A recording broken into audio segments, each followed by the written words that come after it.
Guys this is Muskan here. आज मैं आपको सजेशन बताने वाली हूँ कि जीएस में जनरल स्टडीज में किस टाइप्स के क्वेश्चन पूछे गए हैं, इनफैक्ट कौन से क्वेश्चन इंपॉर्टेंट है इस बार के लिए। तो उससे पहले आपको ये जानना जरूरी है कि क्वेश्चंस आते किस टाइप्स में है।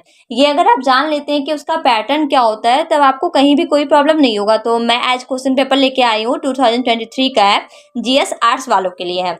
तो फर्स्ट क्वेश्चन जो होता है ना वो कंपलसरी होता है। उसमें आपका चूज द करेक्ट आंसर आता है, फिल इन द ब्लैंक्स आता है और कुछ फुल फॉर्म आते हैं लिखने के लिए। 20 मार्क्स का आता है वो ऑब्जेक्टिव।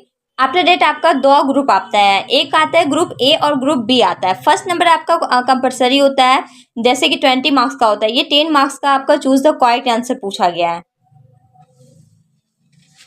मतलब आपको जो कवर करने होंगे ना, जितने भी प्रीवियस ईयर दिया गया उन सारे को कवर करना होगा आपको। तो उसमें से एक भी क्वेश्चन बाहर का नहीं पूछा जाता है। उसके बाद देखिए फुल फॉर्म लिखने के लिए आया है 5 मार्क्स का। After that fill in the blanks आया है 5 मार्क्स का।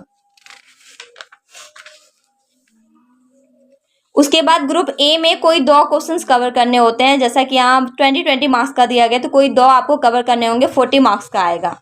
ये सारा आपका ग्रुप ए से आया है।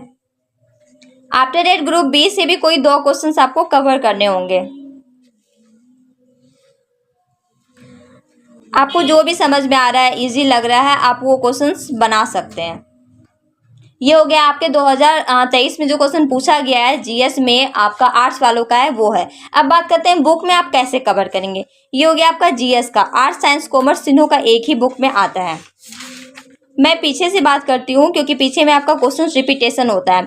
तो जैसे कि साइंस और कॉमर्स की बात करती हूँ, तो इसमें जितने भी क्वेश्चंस आए हैं, जितना का भी आंसर लिखा गया, उन सारे को आपको कंफर्म करना होगा। इन सारे को आपको कवर करना होगा। साइंस और कॉमर्स से क्या होता है ना, उसका जितने भी सब्सिडी पेपर होंगे उन सारे से कवर होता है। और आर्ट्स वाले में आर्ट्स वाले का जितना भी सब्सिडी पेपर है उन सारे से रिलेटेड क्वेश्चंस होता है। तो आप जो भी मतलब तैयारी करें, आप साइंस के और कॉमर्स के हैं या फिर आर्ट्स के हैं, उन सारे को कवर करने का बेस्ट तरीका होता है जितने भी प्रीवियस ईयर ऑब्जेक्टिव हो गया आपके, उन सारे को कवर करना। और क्वेश्चंस की बात करूँ तो इंपॉर्टेंट क्वेश्चन या फिर रिपीटेड क्वेश्चन नहीं पूछा जाता। उसमें से आप कुछ कुछ पढ़ लेंगे, कुछ कुछ क्वेश्चन ऐसे हैं जो रिपीटेड है, बाकी के बाकी आपको न्यू ही लगेंगे। और वैसे क्वेश्चन पूछे जाते हैं जो आप जनरल मतलब नॉर्मली तरीके से आंसर लिख सकते हैं। आपको ग्रुप ए से 2 क्वेश्चन बनाने होंगे 40 मार्क्स का, ग्रुप बी से आपको 2 क्वेश्चन बनाने होंगे 40 मार्क्स का, 80 मार्क्स हो गया। और 20 मार्क्स आपका ऑब्जेक्टिव आता है, जिसको कवर करने के लिए आपका बेस्ट तरीका होता है जितने भी प्रीवियस ईयर पूछे गए उन सारे को कवर करना। जनरल स्टडीज में इतने ही क्वेश्चन इंपॉर्टेंट है और इस बार के लिए बहुत ही ज्यादा है कि आप इस टाइप से तैयारी कीजिए ताकि आपका क्वेश्चन रिपीटेड हो जाए। और अगर आप मैच करना चाहेंगे तो मैच भी कर सकते हैं कि कौन कौन से क्वेश्चन रिपीटेड हुए हैं, उसको आप कवर कर लीजिए। अच्छे तरीके से चांसेस होते हैं उसके भी आने के, वैसे आप क्वेश्चंस का आंसर आसानी तरीके से लिख सकेंगे वहाँ। And now if you have any confusion और doubt, you can ask me on comment box. Meet you on next video with new topic.